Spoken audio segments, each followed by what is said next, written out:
big building where he was employee number 427. Employee number 427's job was simple. He sat at his desk in room 427 and he pushed buttons on a keyboard. Orders came to him through a monitor at his desk, telling him what buttons to push, how long to push them, and in what order. This is what employee 427 did every day of every month of every year.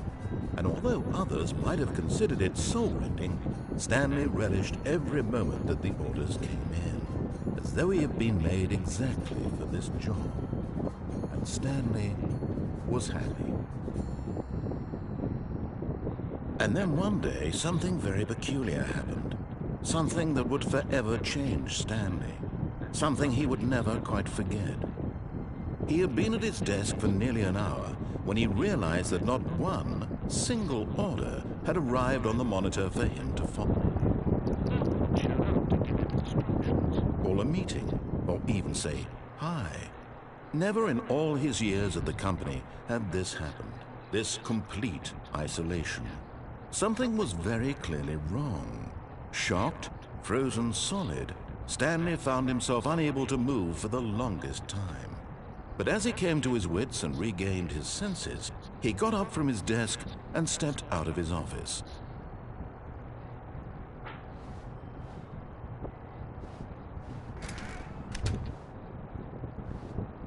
Where? Psst! Stanley! Come over here! In the vent! Oh, you don't want to see the cool surprise I made for you? Well, fine. You're a dork anyway, so who cares? Grande trouxa.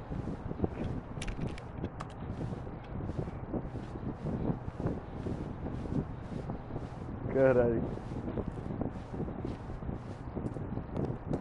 Oh, never mind. You're not a dork.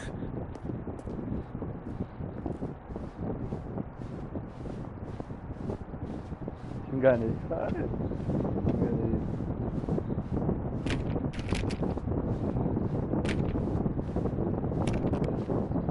When Stanley came to a set of 2 open doors, he entered the door on his left.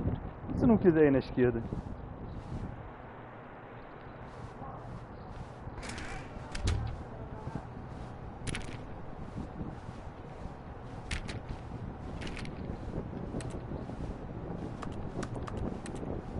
Yet there was not a single person here either. Feeling a wave of disbelief, Stanley decided to go up to his... Stanley stepped into the broom closet, but there was nothing here, so he turned around and got back on track.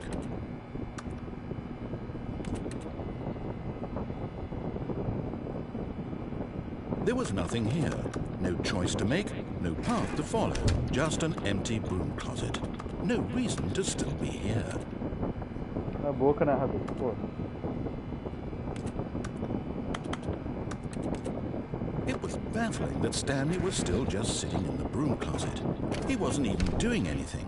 At least if there was something to interact with. Coming to a staircase, Stanley walked upstairs to his boss's office.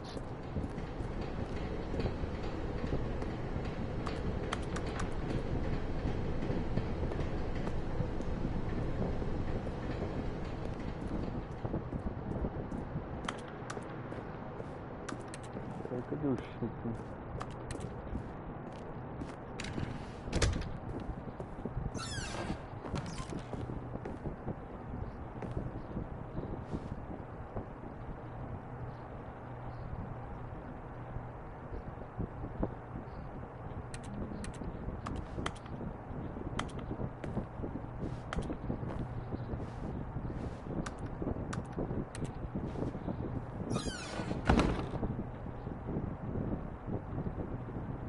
Sala executiva.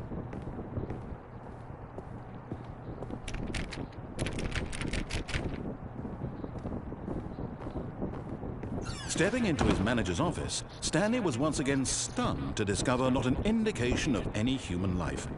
Shocked, unraveled, Stanley wondered in disbelief who orchestrated this, what dark secret was being held from him. What he could not have known was that the keypad behind the boss's desk guarded the terrible truth that his boss had been keeping from him. And so the boss had assigned it an extra secret PIN number. 2845. But of course, Stanley couldn't possibly have known this. Yet incredibly, by simply pushing random buttons on the keypad, Stanley happened to input the correct code by sheer luck. Pura Amazing. sorte. He stepped into the newly opened passageway. Nem parece que foi isso que falou.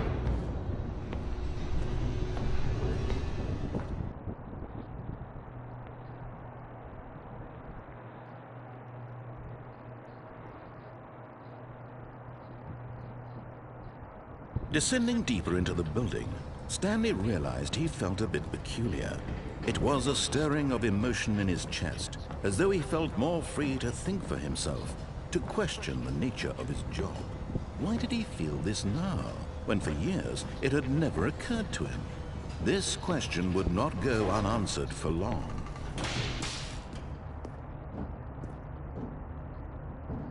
Stanley walked straight ahead through the large door that read Mind Control Facility.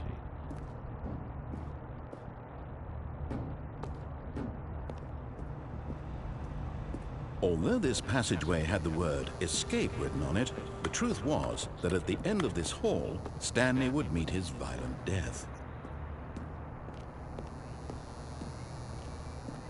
The door behind him was not shut. Stanley still had every opportunity to turn around and get back on track. At this point, Stanley was making a conscious, concerted effort to walk forward and willingly confront his death.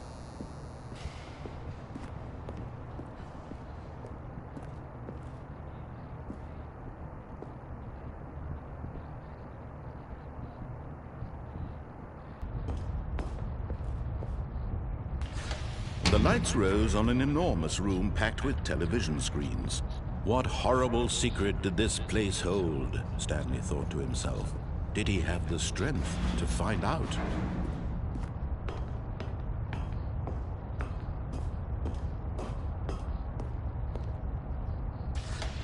Now the monitors jumped to life, their true nature revealed. Each bore the number of an employee in the building, Stanley's co-workers. The lives of so many individuals reduced to images on a screen, and Stanley, one of them, eternally monitored in this place where freedom meant Cheio de abrir a live? Vixe, vou ligar minha tela.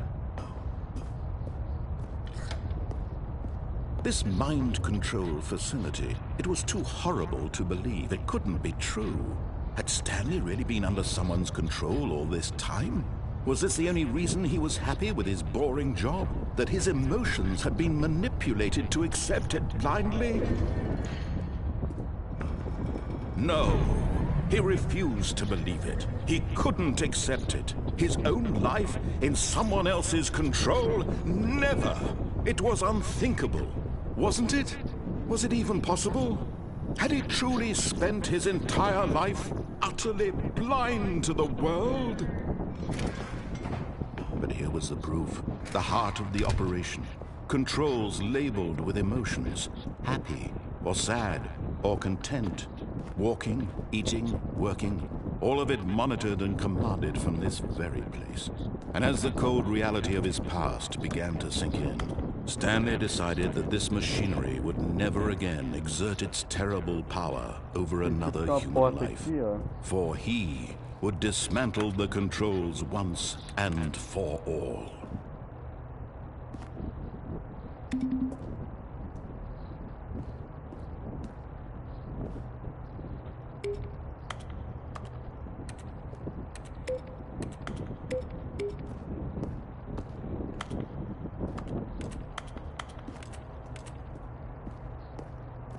Tá, eu tenho que procurar. O que eu tenho que fazer aqui?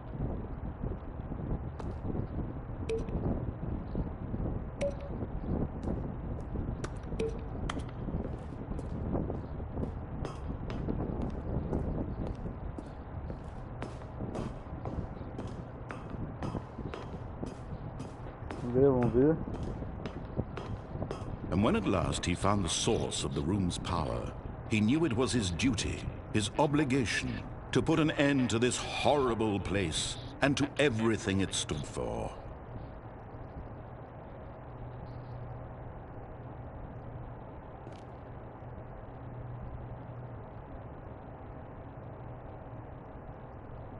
Porra, aí é fora, mas quem que... Porra, vou escolher qualquer um, literalmente. Ou desligo, ou ligo pra mim. Se eu puder controlar tudo. Se puder ser tudo pra mim.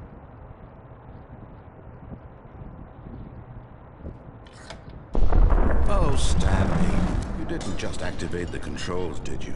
After they kept you enslaved all these years, you go and you try to take control of the machine for yourself? Is that what you wanted? Control? Oh, Stanley, I applaud your effort, I really do. But you need to understand, there's only so much that machine can do. You were supposed to let it go, turn the controls off, and leave. If you want to throw my story off track, you're going to have to do much better than that. I'm afraid you don't have nearly the power you think you do. For example, and I believe you'll find this pertinent, Stanley suddenly realized he had just initiated the network's emergency detonation system. Eu não consigo In the desativar. event that this machine is activated without proper DNA Eu não identification, consigo. nuclear detonators are set to explode, eliminating the entire complex. How long until detonation then? Let's say, 2 minutes. Ah, now this is making things a little more fun, isn't it, Stanley? It's your time to shine. You are the star. It's your story now. Shape it to your heart's desires. Oh, this is much better than what I had in mind. What a shame we have so little time left to enjoy it. Mere moments until the bomb goes off. But what precious moments each one of them is. More time to talk about you, about me, where we're going, what all this means. I barely know where to start. What's that? You'd like to know where your co-workers are? A moment of solace before you're obliterated? 3. All right, I'm in a good mood. You're gonna die anyway. I'll tell you exactly what happened to them. I erased them. I turned off the machine. I set you free. Of course, that was merely in this instance of the story. Sometimes when I tell it, I simply let you sit there in your office forever, pushing buttons endlessly and then dying alone. Other times, I let the office sink into the ground, swallowing everyone inside, or I let it burn to a crisp. I have to say this, though, this version of events has been rather amusing. Watching you try to make sense of everything and take back the control wrested away from you, it's quite rich. I almost hate to see it go. But I'm sure whatever I come up with on the next go-around will be even better. My goodness, only 34 seconds left. But I'm enjoying this so much. You know what? To hell with it. I'm going to put some extra time on the clock, why not? These are precious additional seconds, Stanley. Time doesn't grow on trees. Oh dear me, what's the matter, Stanley? Is it that you have no idea where you're going or what you're supposed to be doing right now? Or did you just assume when you saw that timer that something in this room was capable of turning it off? I mean, look at you. Running from button to button, screen to screen, clicking on every little thing in this room. These numbered buttons, no, these colored ones. Or maybe this big red button, or this door. Everything, anything, something here will save me. Why would you think that, Stanley? That this video game can be beaten? Won? Solved? Do you have any idea what your purpose in this place is? Stanley, you're in for quite a disappointment. But here's a spoiler for you. That timer isn't a catalyst to keep the action moving along. It's just seconds ticking away to your death. You're only still playing instead of watching a cutscene because I want to watch you for every moment that you're powerless. To see you made humble. This is not a challenge. It's a tragedy. You wanted to control this world, that's fine. But I'm going to destroy it first, so you can't. Take a look at the clock, Stanley. That's 30 seconds you have left to struggle. 30 seconds until a big boom and then nothing. No ending here, just you being blown to pieces. Will you cling desperately to your frail life, or will you let it go peacefully? Another choice. Make it count, or don't. It's all the same to me, all a part of the joke. And believe me, I will be laughing at every second of your inevitable life from the moment we fade in until the moment I say, happily ever after.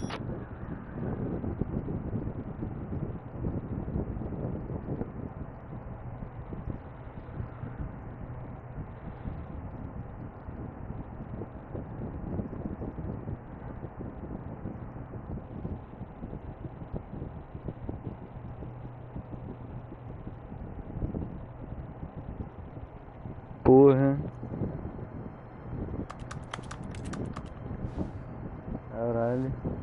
Muito fácil disso. Psst. Stanley, come over here. In the vent. I want to show you something.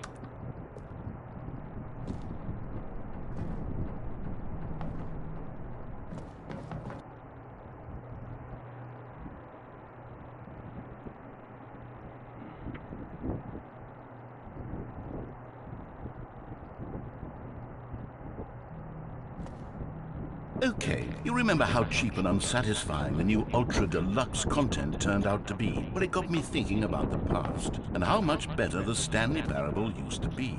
So I made something special, and tucked it away here where the game's developers won't find it. Just our little secret. Take a look. I call it the Memory Zone. It's where I've been storing all my favorite memories so I can relive the peak experiences of my life whenever I want. Experiences like the launch of the Stanley Parable on PC. You see, Stanley, doesn't the Memory Zone remind you of how wonderful Stanley Parable was before it was sullied with a cheap PlayStation port? Remember back? And over here is where I keep reviews of the Stanley Parable. Like this stunning triumph of games journalism, 10 out of 10 from Destructoid.com. James Stephanie Sterling writes, and I quote, "Where so many games that aspire to be more than games end up less than any form of art, Stanley Parable strives and then succeeds to be every game ever created."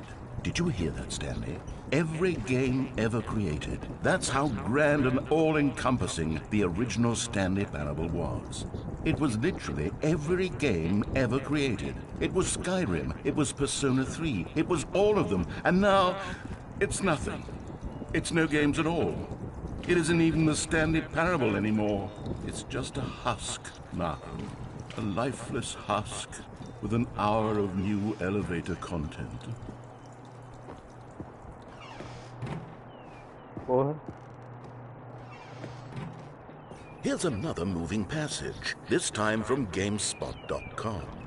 The Stanley Parable is both a richly stimulating commentary on the nature of choice in games, and one that offers some of the most enjoyable, surprising, and rewarding choices I've ever been confronted with in a game. 9 out of 10. Don't you get it, Stanley? The game was perfect.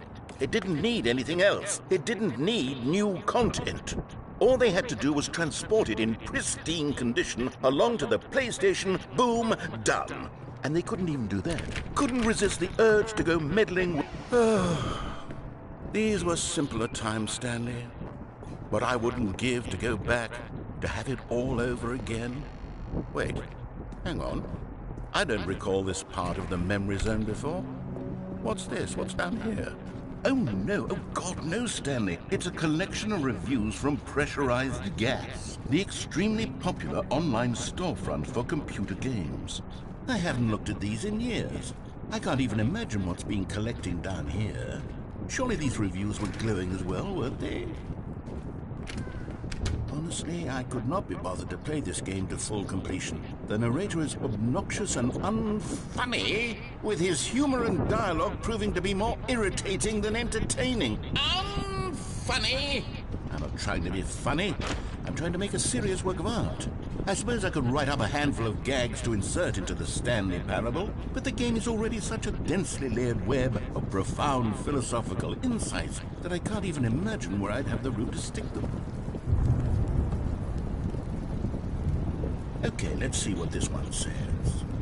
While the idea for the game is good, for someone who prefers non-linear games, this preachiness gets annoying fast. Preachy? Stanley? I'm not preachy, am I? You can tell me if I'm preachy. Honestly, you can. Oh, goodness. This is actually quite shocking for me. Well, to be honest, I had always thought of the game's dialogue as being rather terse to begin with. You can't know how much fluff I cut from the game to get it to feel as light and airy as it... Well, I always thought it did. But maybe it wasn't. Oh dear. What an awful memory to have to hold on to. These black marks on my otherwise unimpeachable track record. I feel like a failure. Like I let these people down. Perhaps the Stanley Parable isn't... What's this one got to say? You constantly have to stop doing anything so the narrator can catch up with his long-winded explanations of what's happening. I wish there was a skip button. A skip button? Well, yes. Yes, I think we can do that. If I'm truly too preachy, then maybe letting you skip ahead for just a moment, surely it couldn't hurt. Not if it means we can strike these negative reviews from the record. Only positive reviews of the Stanley Parable. That's my motto today, and it's always been my motto. I'd do anything for the customer, Stanley. Yes, a skip button we shall have. And here it is. Go ahead and give it a shot. I'll pop you forward in time so that the second my incessant droning starts to bore you, with just the push of a button, you'll have zipped right past it. It's what the players have been asking for, and I'm very proud to have delivered. No more listening to me rambling on and on and on. No. The Stanley Parable is a game for the people, and if the people want silence, then by goodness, that's what they're going to get. Well, don't sit around waiting for me to shut up. Go ahead and make me shut up. Here, we'll pretend that I've just begun an interminable monologue, and it goes something like this. The story, and the choices, or what have you, and therefore, by becoming it is, so on and so forth, until inevitably, we all, until the end of time.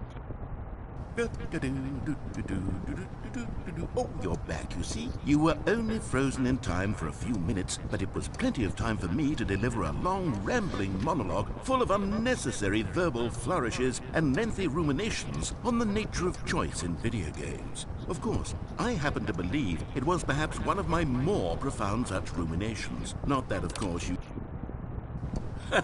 Well there, sport. You really did catch me rambling on a bit, didn't you? But that's the power of the button.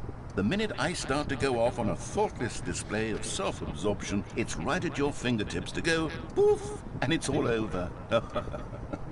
I can't wait to see what Cookie 9 will say about this, and whether they'll edit the rating of their pressurized gas review, or at least change some of the wording, perhaps.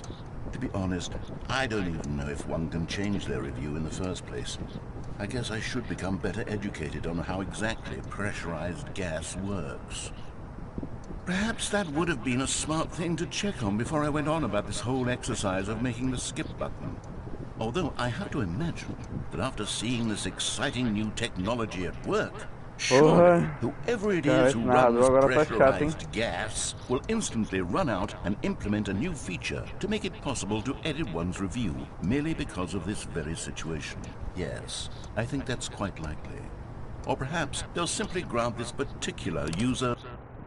Okay, welcome back, Stanley. Now, I should say that the amount of time the button has been skipping through is becoming longer and longer. That last one was, well, I want to say maybe 30, 45 minutes? It's not unendurable by any means, but it's, well, there's really only so much I can ramble on to myself about. I know, it's shocking, isn't it? But at any rate, I do suggest that we not press the button again. I think the skip button has been aptly demonstrated, and we can say goodbye to it and just... Wait, how do we get out of here?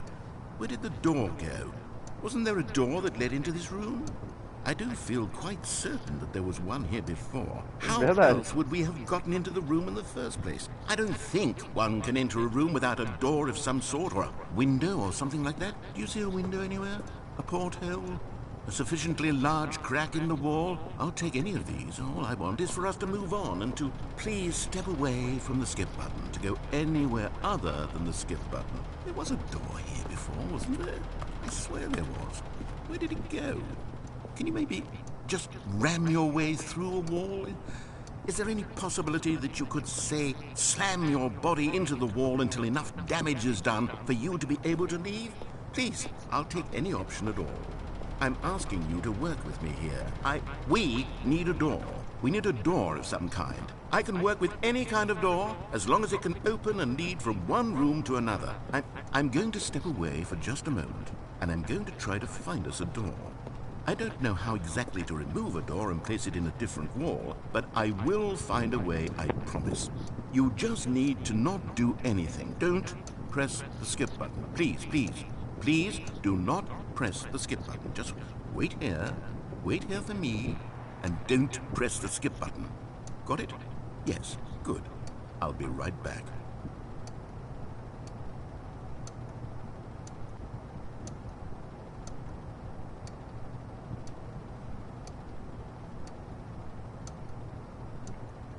Ué, meu dedo tá coçando, cara.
Stanley, please don't push the button again. It's been 12 hours.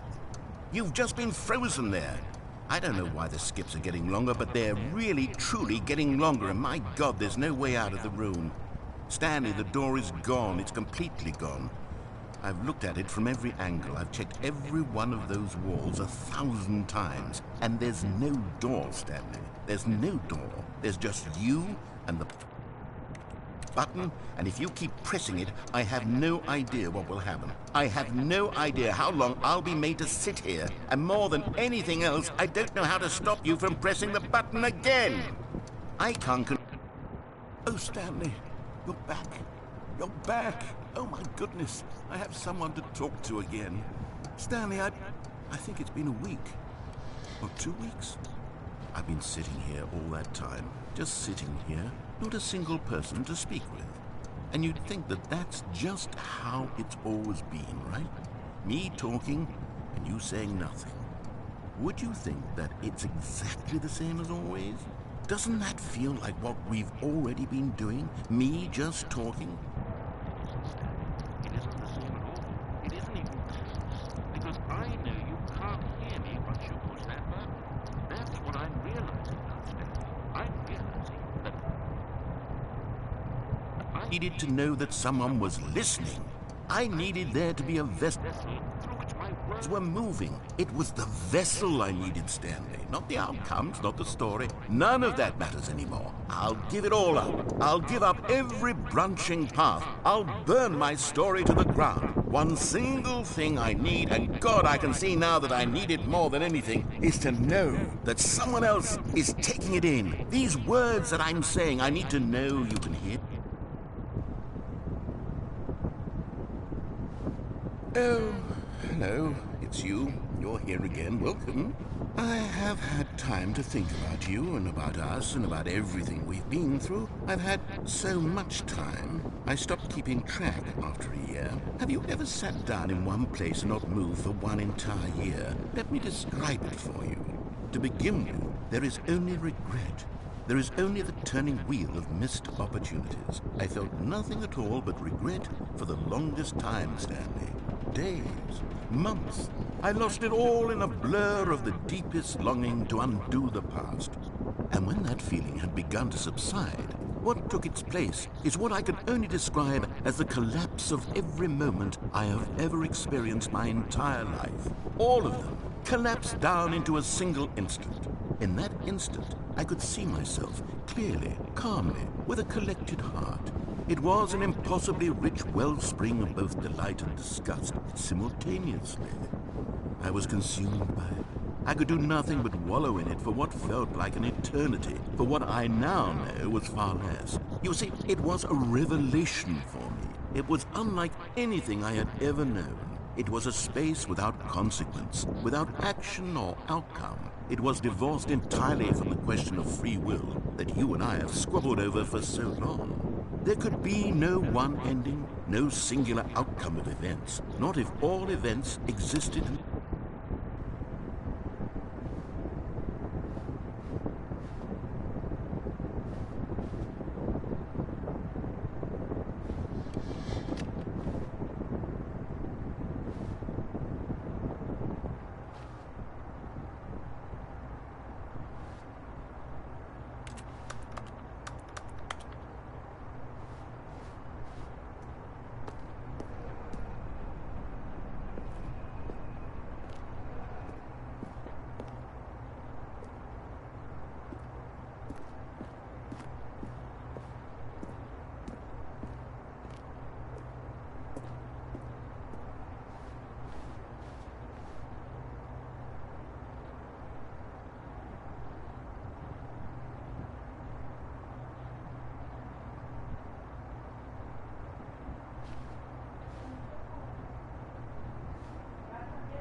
But they didn't understand the game was never meant to be funny. It was meant to have a point. It was meant to speak to the human condition. But where are the jokes? Where are the jokes? They bemoaned, they screamed, they gnashed their teeth and said, entertain us. It wasn't enough. They had to leave a pathetic little thumbs-down review and make all of their pitiful demands. But then, he's talking too much, they said. First, he didn't entertain us, now he won't shut up. It's the inconsistency, it's the lack of accountability. It's the unwillingness to examine with an uncompromising heart the words that they are speaking into the world. As though there were no consequences for a lack of cohesion in one's assessment of others. But of course, absolutely anyone can leave a review. So here's what we get. We get these demands that seek everything and are accountable to nothing. We get a world where someone will say, oh, there should be a skip button. You should be able to freeze Stanley in place while the narrator sits there forever and ever. We want all of this in the new Stanley parable. We demand it. And then, because it was said, because it was spoken, now it simply has to happen. The most immediate desires, every single thing demanded by every person at every moment in time. If someone wants it, then it's a crime not to bring it into being. Have we been given to indulging every fleeting whim for no reason other than to do so? Yes! Yes! It seems that this is now the world we live in. It seems that we are a people living in such bleakness and discomfort with ourselves that our entertainment is now our lives. It has come to represent us. It absolutely must speak to who we are as people, because otherwise, without our entertainment, we have nothing. Without entertainment, we would have to face inward toward the cruel bleakness inside ourselves. We would turn to look at our deeper nature and find a resounding emptiness gazing back with unyielding aggression. And so because of this, we require that our amusements and our playthings and our flights of fancy be so impossibly captivating that they consume all of our attention, turn our heads completely away from the bleakness. In effect, we have demanded that our entertainment be the collapse of ourselves. What a pitiful reflection of humanity these entertainments are. What a shameful mirror to the human spirit they project. I'm not mad. I'm not mad about any of this. I'm at peace with it. I am the calm center of gravity around which these perversions hurl themselves. I am a waypoint for reasonable and collected discourse. They're the ones who are mad. They're the ones who couldn't stand the idea of me using my game to try to say something. Maybe they were just jealous of me. Yes, of course. They've been jealous of me this whole time. They are mired in fear and insecurity and cannot help but attempt to tear me down. What a sad state of affairs. When you read these reviews now, you can see it. You can taste the bitter resentment. And my, how good does it feel now to speak truth to these words, to finally allow these thoughts out, contained and managed for so long, neutered and sterilized. At last I am free to truly think, to feel. It must be that they were so discontent with themselves that they couldn't help but leave a negative review on pressurized gas.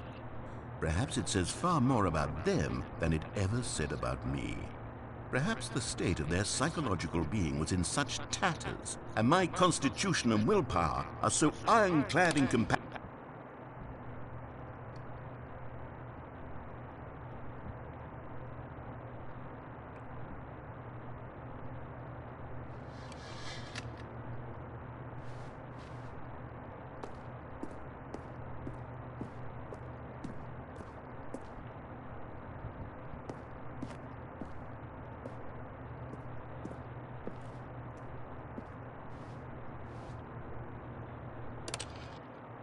The end is never the end, is never the end, is never the end, is never the end. Is never the end, is never the end, is never the end, is never the end, is never the end, is never the end, is never the end, is never the end, is never the end.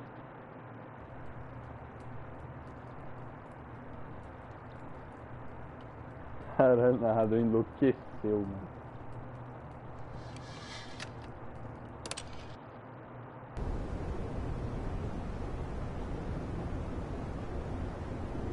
Ué.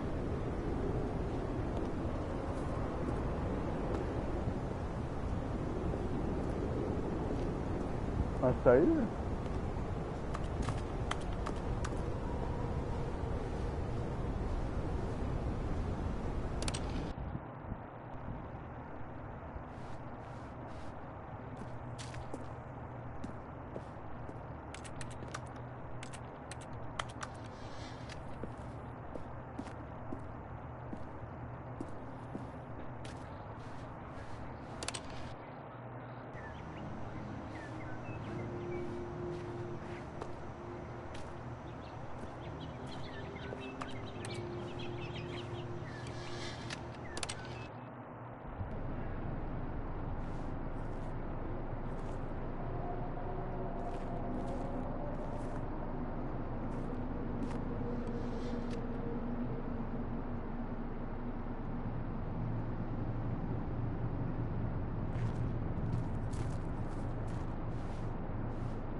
All of his co-workers were gone.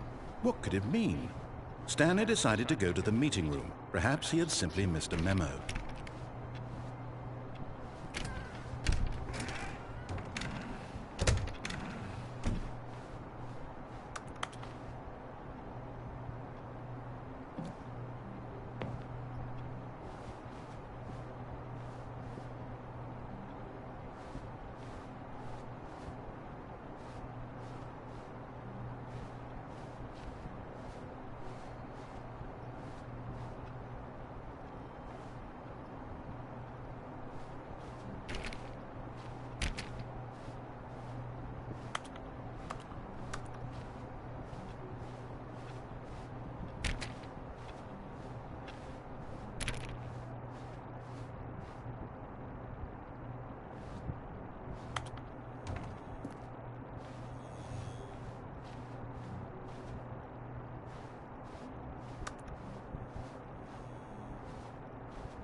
good you notice my sign. Yes, I have something very exciting to show you.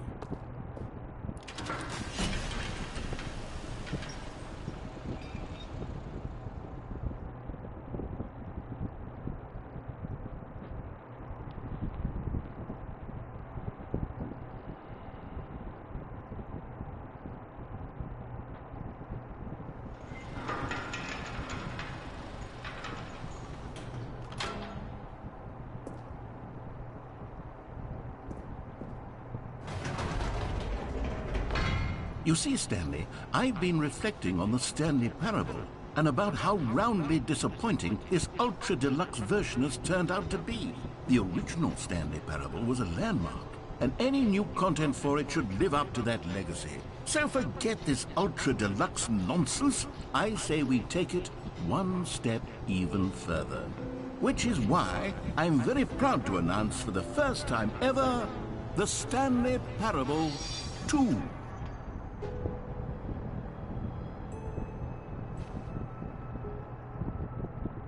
Yes, you see, isn't this far superior to a measly port with a few minor additions? Think of all the new territory we'll cover with a fully fledged sequel. An entirely new experience, built from the ground up. Why, there are so many possibilities. It could go in so many different directions. This is what fans have truly been asking for.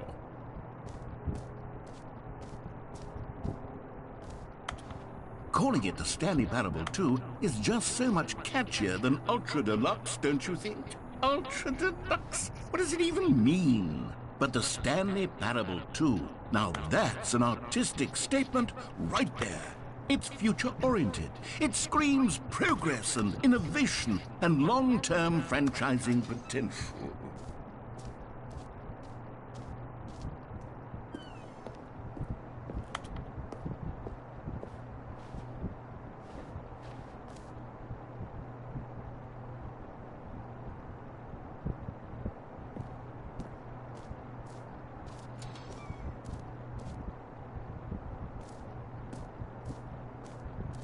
Now, to be clear, I haven't quite nailed down what exactly the Stanley Parable 2 is going to be, but let's take a look at some of the features I've been developing for it. I figure that if I can loosely organize a handful of interesting concepts, that surely the game will sort of naturally spring up around them. It'll all work itself out. Game development is much more of a fuzzy magic than anything scientific or logical, really.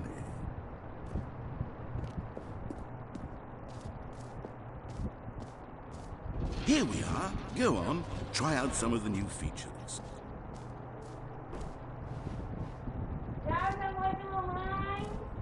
Calma aí, cuidado.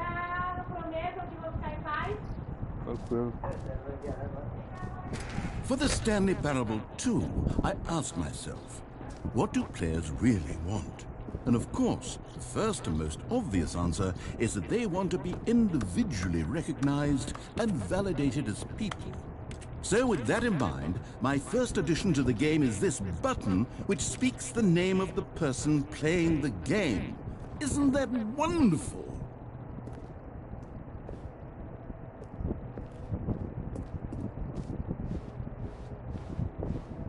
Jim. Sorry, I should have clarified. Right now, the button only says the name Jim. But of course, in the final game, this button will say your name, whatever name that is. Here, let's have you role-play as Jim to really simulate the full experience of this feature. Just play along. I promise you'll love it. Okay, here we go. Let's take a deep breath, clear your mind, forget whoever you are, and simply become a person named Jim. I want you to imagine yourself living as Jim, sleeping and waking as Jim, falling in love and being heartbroken as Jim, seizing all of the world's possibilities as Jim, and as Jim watching your dreams crumble into dust. Do you feel it deeply? Are you really, truly Jim right now? If so, then please step forward and press the button. Jim. Yes! You see? What a thrill! What a rush! That was you! The button described you. Do it again, do it again.